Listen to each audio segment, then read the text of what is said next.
एक दिन मंशू बली सहन में खुशी खुशी खेल रही थी। अचानक इसकी नज़र एक चमकती हुई रंगीन तितली पर पड़ी जो बिल्कुल जादुई लग रही थी। मंशू ने सोचा, वाह, कैसी खूबसूरत तितली है। वो फौरन इसके पीछे भागने लगी।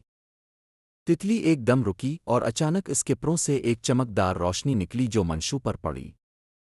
पलक झपकते ही मंशू बली की 4 टांगें 8 हो गईं और वो एक देव हैकल मकड़ी में बदल गई।